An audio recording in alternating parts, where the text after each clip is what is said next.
Pero más tarde, ya hacia fines de la década de los 90, aparecen lo que nosotros conocemos como las plataformas virtuales de aprendizaje, el e-learning. Hoy día para nosotros es más o menos común hablar, ¿verdad?, de aulas virtuales, aulas digitales, nuevo entorno de aprendizaje, que básicamente son plataformas cerradas en las cuales uno puede, ya bien, formarse, ¿cierto?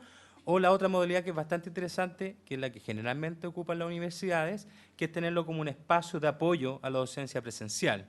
Eso significa, ¿verdad?, que el aula es subutilizada, el docente sube documentos, establece canales de comunicación de apoyo al proceso formativo, no resuelve el proceso formativo. Sin embargo, cuando uno se pone a pensar, ¿verdad?, estos son apoyos efectivamente interesantes, pero no son entornos personales, son entornos institucionales. Es decir, una institución define, ¿verdad?, la estructura, define el contenido, define los participantes y lo más importante, define los roles. Una clave del profesor, una clave del estudiante. Por lo tanto, son apoyos que, insisto, siguen siendo muy importantes para la educación, pero no están en la lógica hoy día de cómo los estudiantes operan. Los estudiantes en el ámbito de la relación con Internet no son personas institucionales, son individuos, por lo tanto se relacionan, ¿verdad?, con las herramientas que a ellos le dan significado, que a ellos le dan sentido. Hoy día, probablemente el fenómeno que más ha cambiado esta estructura es la incorporación, la participación y la masificación de lo que se conoce como las redes sociales. En un principio la sociedad fue un poco escéptica de la penetración, ¿verdad?, y del impacto que iba a tener las redes sociales. Se tomó como una moda más. Sin embargo, nosotros podemos percibir ya que a partir del año 2006, por lo menos en nuestro país, las redes sociales cada vez empezaron a jugar un rol más activo en la organización, principalmente en la sociedad civil. Entonces, ese fenómeno realmente resulta interesante.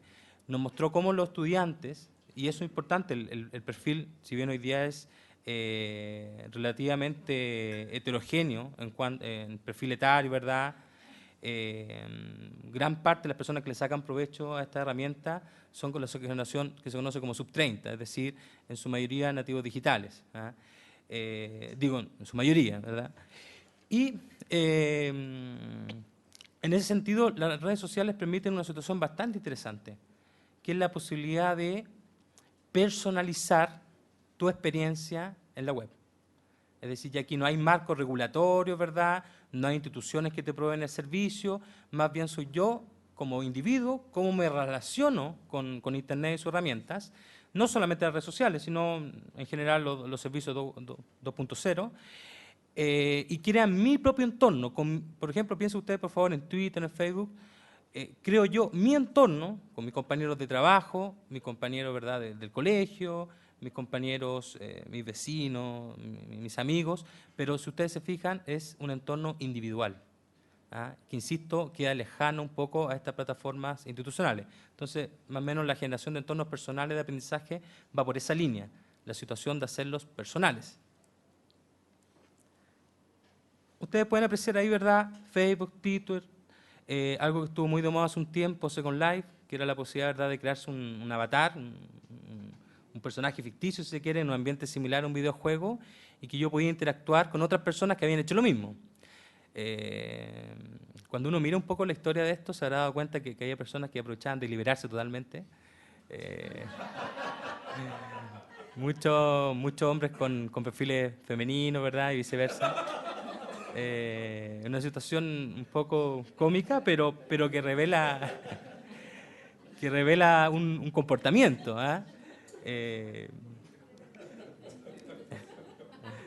Second Life, como su nombre lo dice, es la idea un poquito de una segunda experiencia, una segunda vida, ¿verdad?, donde mucha gente intentaba a través de estos avares un poquito dar rienda suelta a las cosas que formalmente no puede hacer. Desde el campo educativo, ustedes pueden apreciar en la imagen, ¿verdad?, algo se alcanza a ver. Esto fue potenciado por la institución educativa, que intentaban replicar la misma experiencia, si se quiere, la misma experiencia en la sala de clases presencial, la replicaban en estos espacios virtuales. Eso quiere decir que la universidad arrendaba un espacio, se creaba un aula virtual, pero ya no virtual como lo conocemos, sino real, es decir, yo podía entrar con mi personaje, en la lógica del videojuego, ¿cierto? Sentarme, escuchar al profesor, pararme, retirarme, en fin. Muchas videoconferencias se empezaron a hacer con esta modalidad, pero hoy en día es una herramienta que queda un poquito en desuso. ¿Ah? Ahí hay unas complejidades técnicas y que han ido retirando un poco la masividad de la herramienta, pero básicamente lo que sí se han impuesto son las redes sociales. La más tradicional que nosotros conocemos básicamente fue Facebook y Twitter.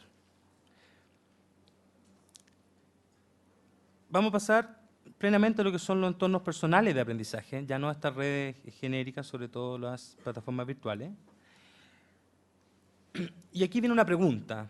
Todos nosotros probablemente tenemos un correo electrónico, una cuenta de Facebook, muchos de Twitter, cuentas de Gmail, blog, probablemente la clave del banco y de otros servicios. Entonces, llega un momento en que uno se empieza a llenar de claves y empieza a llenar su navegador de favoritos. O sea, es favorito de todo en realidad. Y si ustedes pueden apreciar la imagen, hay una serie de iconos, ¿cierto?, que uno suele participar, desde ver un video en YouTube, subir una presentación en Slider, en fin. Pero tenemos un problema. Nosotros tenemos que ir a esos entornos. Es decir, yo tecleo mi dirección, ¿verdad?, accedo a mi usuario, accedo a mi clave, ¿verdad?, y ingreso. Pero aquí la lógica es otra. ¿Por qué no hacer venir estos servicios a mi persona? Es decir, poder generar, al igual como uno lo tendría en su computador, ¿verdad?, pero de forma virtual, una serie de espacios que me permitan tener todos estos servicios reunidos en un solo entorno. Por lo tanto, estos servicios yo los tengo a disposición completamente, libremente, y no, ¿verdad?, con la lógica que uno opera, que muchas veces queda, incluso se le olvida la clave y pierde el trabajo. Además, a alguien le ha pasado, ¿cierto? O en su efecto muchas veces se inscribe en una serie de servicios que probablemente ocupa una vez o no utiliza. Por lo tanto, la lógica de estos espacios es, insisto, una especie de escritorio virtual. Esa es más o menos la analogía, donde todos esos servicios están reunidos en una sola interfaz y yo puedo acceder a ellos y no más bien estar recorriendo toda Internet en busca de estos servicios.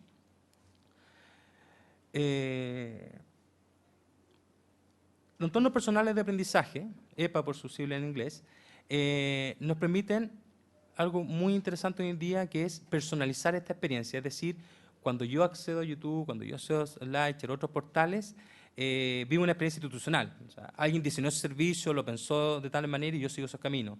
Y sigo una ruta. Y ustedes verán, por ejemplo, que Google, en este caso, encadena una serie de servicios, entonces uno con una sola cuenta puede acceder a un sinfín de cosas. Ojo, esos datos están siendo usados en otras cosas. Pero la situación aquí es al revés. Es decir, esos servicios se dirigen a mí porque yo los tengo anexados en el mismo lugar.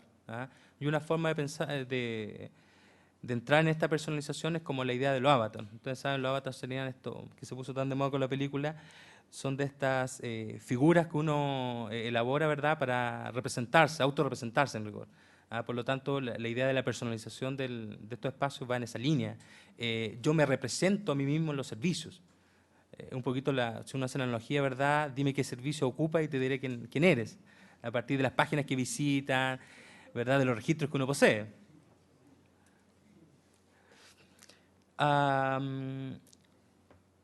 Desde lo pedagógico, dos miradas interesantes. Lo primero, una cuestión solamente, por decirlo de alguna manera, técnica, ¿verdad?, me resuelve este problema. Todos estos servicios que yo tengo acá los reúno en un solo escritorio, más o menos con una interfaz similar a esta. Pero también me genera otra situación pedagógicamente importante. Si ustedes se fijan ahí, muy pocos de los elementos que están ahí son realmente elementos concebidos desde el punto de vista pedagógico. Son elementos que uno usa a diario, en su vida cotidiana, no necesariamente en el ámbito pedagógico. Más bien han sido adaptados por los propios usuarios, ni siquiera por la empresa, ¿verdad?, para un uso pedagógico. Por lo tanto, nosotros con esta situación estamos combinando dos situaciones. Primero, el uso de espacios que son personales dentro de la educación formal, pero también el uso de estos espacios desde lo que se conoce como la educación, ¿verdad?, o el acceso a conocimiento de carácter no formal. ¿Qué quiere decir eso? Cada vez que uno está visitando un servicio, cada vez que uno está conversando con alguna persona, ¿verdad?, son espacios educativos, pero que no son formales. porque no tienen reglas establecidas, ¿no? No son como un colegio, no son como una universidad. En cambio, son espacios de aprendizaje tan ricos como el resto.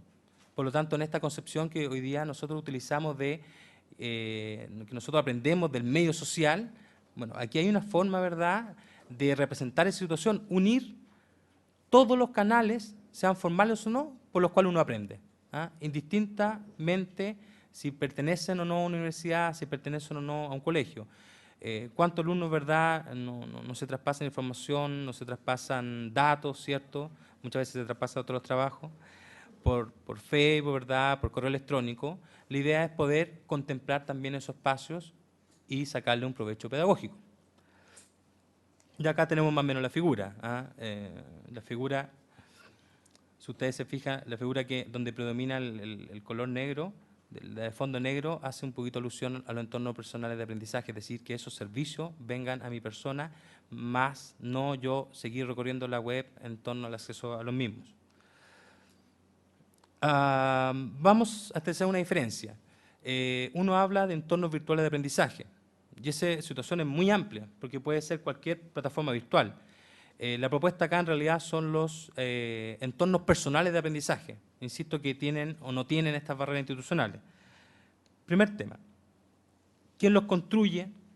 ¿Quién los maneja? ¿Quién aporta el contenido? Cuando nosotros pensamos en una aula virtual, a la cual todos ustedes se enfrentan a diario, ¿cierto?, primero lo construye una universidad, o un colegio, ¿verdad?, o una persona con una lógica determinada.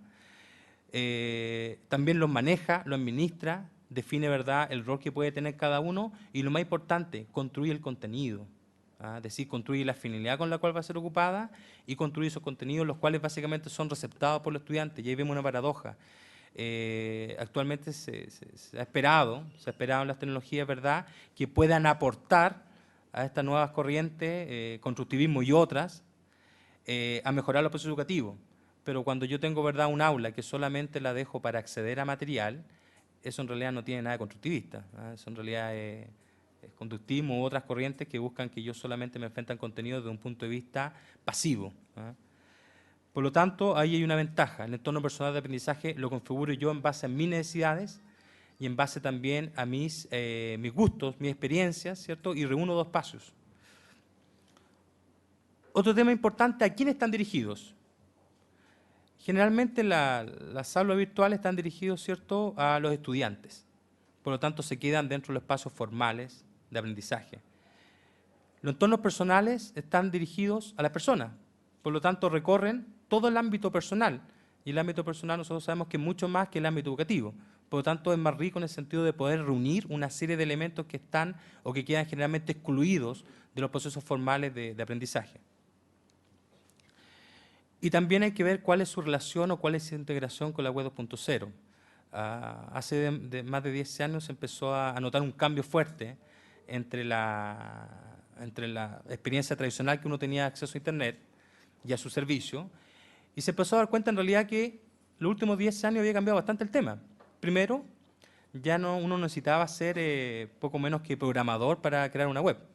Hoy día cualquier servicio, ¿verdad?, de 2 o 3 pasos permite generarte un espacio, ¿ya? Entonces esa relación ya se vuelve mucho más estrecha. Segundo, la lógica de los espacios. Anteriormente yo ingresaba a un espacio, extraía la información de ese espacio y me retiraba. Hoy día yo puedo participar. Piensen ustedes, todas las plataformas hoy día tienen foros, tienen chat, te permiten dejar mensajes, ¿cierto? Incluso te permiten interactuar a través de audio, de video. Entonces esa situación es tremendamente distinta a hace solamente 10 años. Incluso hoy día se habla de la web 3.0 semántica, ¿verdad?, donde uno básicamente podría interactuar por medio de, uno puede integrar con Facebook, con Twitter, con cualquier herramienta que desee. Entonces la idea es poder generar, insisto, una idea de escritorios donde yo pueda reunir estos distintos servicios. Ahí ustedes ven, por ejemplo, una sección de videos donde he ido alojando algunos videos que me resultan interesantes. ¿Y cuál es la gracia? Esto no es igual a la lógica del blog, porque alguien podría decir, mira, ¿sabes qué? No nos complicamos, hagamos un blog. Correcto, podemos hacer un blog. Pero el blog tiene otra lógica. El blog tiene la lógica de la acumulación. Es decir, y probablemente nadie vuelva a revisar la entrada que uno publicó hace 3 o 4 años atrás. Pero el entorno personal es distinto, porque esto es lo que yo estoy haciendo ahora.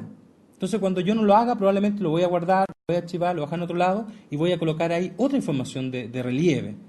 ¿Ah? Entonces, también funciona como un portafolio, ¿ah? Pero un portafolio completamente actualizado. No solamente lo que he hecho hacia atrás, sino principalmente relevar lo que está haciendo en el momento. ¿Ah? Cosa de poder generar también interacción con personas que están haciendo cosas similares. Ahí están también el acceso a a todos los cursos, ¿verdad?, que uno ha ido realizando. Y ahí ustedes tienen un montón de herramientas web, todas son posibles de trabajar en el espacio, ya sea por integración directa, ya sea por embeber el código, ¿verdad? En fin, en realidad yo creo que abre un nuevo espacio para poder adentrarse en esta experiencia que es interactuar en la 2.0. Finalmente, me gustaría resaltar las posibilidades de uso educativo de esto, es decir, cómo nosotros podemos sacarle potencial pedagógico a este tipo de experiencias, a este tipo de herramientas. ¿Qué podemos hacer? Primero, tendríamos que decir una posibilidad típica de la web 2.0, que es poder compartir información. ¿Ah? Todos señalábamos, la web hace tiempo que dejó de ser un espacio de ingenieros, ¿verdad?, de programadores, de computines en general, y ahora cualquier persona, en un par de minutos y con bastante documentación que hay en Internet, puede generar algún espacio web, desde una página web, una página flash, un blog, ¿verdad?, una bitácora. Hay multitud de servicios, muchos de ellos en español, incluso hay servicios chilenos, y eso te da la posibilidad a ti de dar un espacio que te permita compartir información. Pero ojo, compartir información solamente significa que yo publique cosas.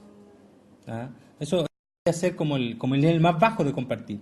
Compartir información también significa que yo puedo trabajar con otros a partir de información, que otros puedan criticar lo que uno hace, aportar, complementar. Entonces, esa es como la idea de poder compartir información a la cual quiero hacer mención. También, como les decía en un minuto, es el espíritu principal de este tipo de propuestas. Permite generar instancias de participación. ¿Ah? No solamente entregar un algo o recibir un algo, sino también construir con otros un algo. ¿Ah? Entiéndase, investigación, relaciones, compartir material, discutir. Y eso, la riqueza de esto es que no solamente se produce en entornos, insisto, educativos o formales, sino también lo que se conoce como informales de conocimiento, ¿verdad? Todo lo que uno tiene que ver y todo lo que uno participa fuera del aula. ¿Ah? Y esa situación perfectamente puede ser tecnología. También permite concentrar algo muy típico de este tipo de propuestas, distintas fuentes de información. Ya les mostraba yo los RSS, es decir, por ejemplo, tener varios, las últimas noticias, si se quiere, ¿verdad?, de cada periódico, de cada fuente, y también ir publicando los que uno tiene de interés, ¿ah? Aquellos sitios que a uno le hacen sentido y que desea compartir con el resto. De hecho, hay herramientas especializadas, por ejemplo, en solamente compartir links.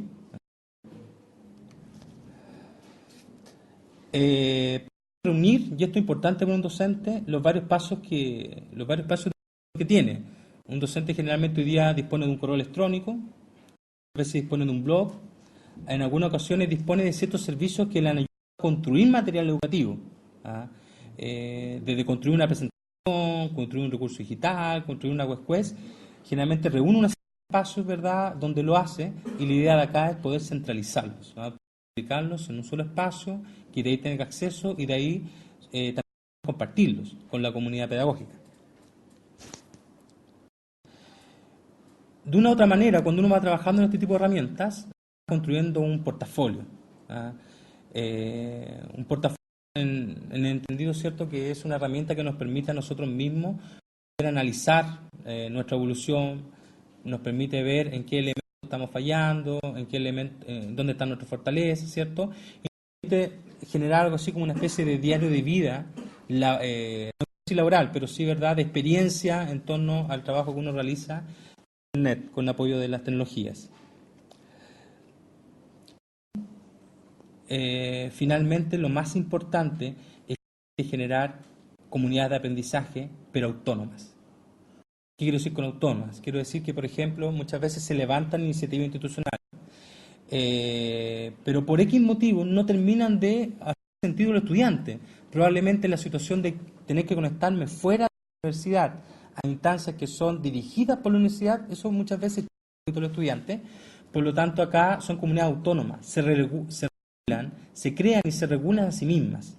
¿Ah? Aquí no hay, y es probablemente personas que tienen más asidero a partir de su experiencia, a partir de su antigüedad en la comunidad, pero la gracia de estas comunidades, ¿verdad?, es que no siguen parámetros institucionales, por lo tanto son libres de actuar, libres de hacer, no necesitan consultar a nadie, ¿verdad?, se rigen por parámetros internos. ¿Ah? Esa situación es muy importante hoy día para organizarse a través de la web 2.0.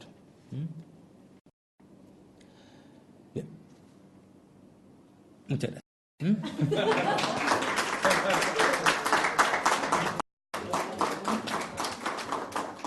Bien, en un tiempo vamos a dar espacio para 2 preguntas para el profesor Villegas.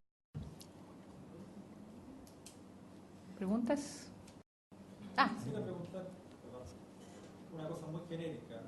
Ya salió a colación Finlandia, Corea, Japón, como un modelo a seguir. Nosotros somos tan inferiores. ¿Tú sabes, en el caso específico de esos países, si hay un gran desarrollo de las TIC que va en directa relación con el aprendizaje de los alumnos, si se apoyan los profesores mucho en esta tecnología? Es un poco por ahí va la consulta. Correcto. Se apoyan, pero en el término más común de apoyarse, es decir, lo toman como un insumo que me permite levantar algo mayor. Cuando llegó el tema de la tecnología a nuestro país, y a varios países también, se pensó que era la panacea, es decir, con esto nosotros ponemos computadores y arreglamos todos los problemas que tenemos. Y de hecho hasta el día de hoy seguimos dotando de computadores. Pero no va por ahí el tema. ¿Ah? En realidad estos países hacen un uso muy... ocupan la tecnología en formatos institucionales como nosotros lo ocupamos en formatos personales. ¿Ah? Los alumnos toman apuntes probablemente en equipo, en estos netbooks, ¿verdad? Diseñados especialmente para el tema educativo, hay dispositivos touch, dispositivos multimedia, pero básicamente actúa como apoyo, es decir, no se pone la confianza, ni el Estado, ni el docente pone la confianza en que eso no resuelve el tema, es simplemente un medio. Por ejemplo, si nosotros nos vamos tal vez al área de matemática, ustedes verán que hoy día el método que está imperando son métodos concretos. Entonces pareciera ser que, bueno, ¿dónde quedó la tecnología en el laboratorio de ese método concreto? ¿Ah? Entonces es complicado hoy día poder referirnos a la tecnología como una situación que nos va a resolver los problemas. En realidad lo que nos resuelve los problemas son una buena formación docente, poder generar docentes que tengan realmente espacio para hacer labores pedagógicas, y ya lo decían acá, ¿verdad? El tema de que un docente tiene que tener un espacio para planificar, para evaluar, para diseñar. ¿Ah? Entonces, eso en realidad es un tema de fondo. En realidad, la tecnología yo siempre la he concebido como un medio que te permite a ti mejorar ciertos procesos. ¿Dónde puede ser fuerte la tecnología? En el tema de la gestión. ¿Ah? Desde la gestión institucional hasta la gestión personal. Es decir, yo manejo, por ejemplo, y saco un medio en Excel, por plantear algo. Pero a nivel masivo, en realidad, y los estudios demuestran que no, la tecnología, y esto es importante, la tecnología no mejora de por sí el aprendizaje. Yo participé en una investigación referente a formación ciudadana usando tecnología y nos dimos cuenta de algo interesante. Si bien los alumnos, porque hicimos un grupo control y un grupo experimental en varios colegios de la quinta región y la región metropolitana, y lo que llegamos a la conclusión era que los alumnos no aprendían más que los que hacían clases tradicionales. Entonces uno puede pensar, bueno, entonces, ¿qué fin tiene invertir en tanto computador, invertir en tanto recurso? Pero nos dimos cuenta que aprendían otras cosas más. Es decir, mientras uno escuchaba una clase de participar, otro de verdad estaba participando. Conceptualmente ganan lo mismo, pero hay un tema de procedimiento y habilidades sociales que uno no desarrolló. Entonces, de momento, y a partir de mi experiencia, eso es más o menos lo que puedo señalar, que si bien no mejoran el aprendizaje de por sí, como probablemente ningún recurso lo haga, sí le permite al alumno generar otras habilidades, que eso también puede ser de interés para el sistema educativo.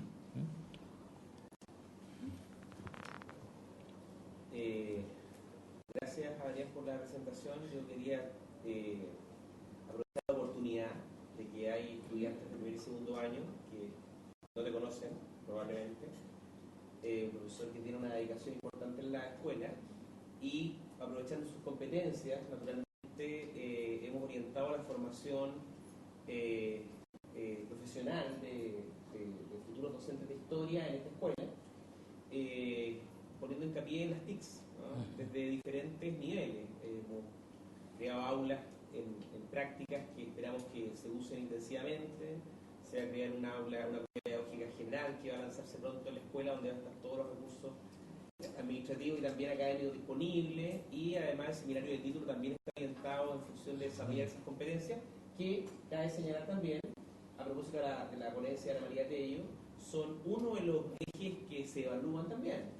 ¿Ah? No solamente manejarse el PowerPoint, sino que también cómo se enseña en función de las TICs. Entonces, no sé si, yo creo que escapa un poco de tu presentación, pero si tú pudieras desarrollar algún elemento de los que he señalado, cómo tú lo has vivido en la praxis como docente en esta universidad, con esa oportunidad de desarrollo en tus alumnos.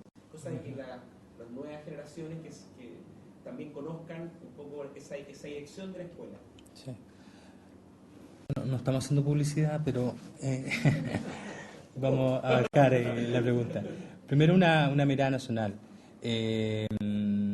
Hace ya a principios de los 90, cuando se inicia Reenlace, se inicia con la confianza que las tecnologías iban a poder mejorar el proceso educativo.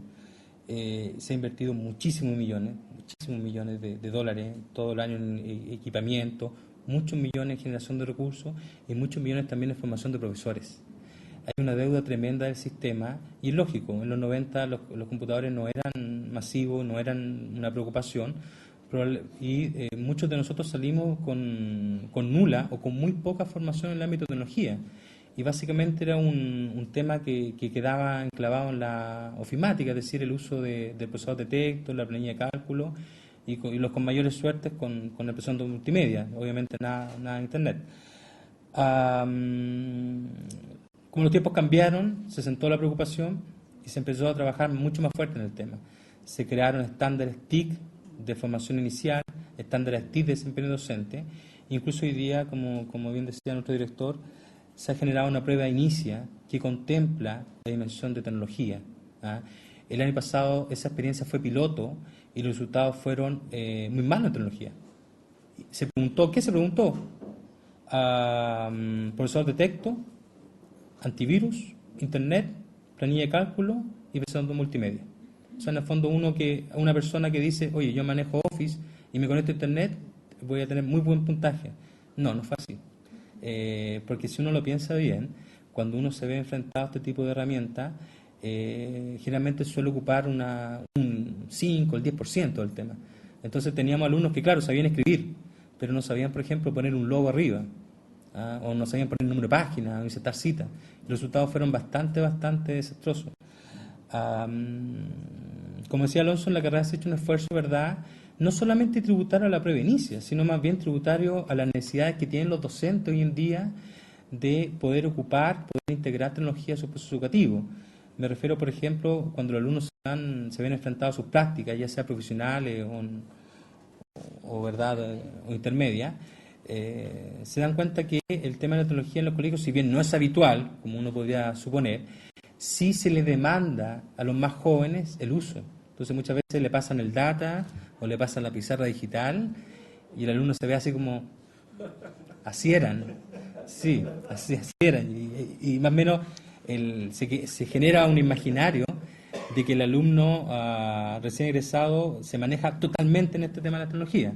Y se le exige mucho, muchas veces quedan a la cabeza de la dirección de estos procesos dentro de los colegios.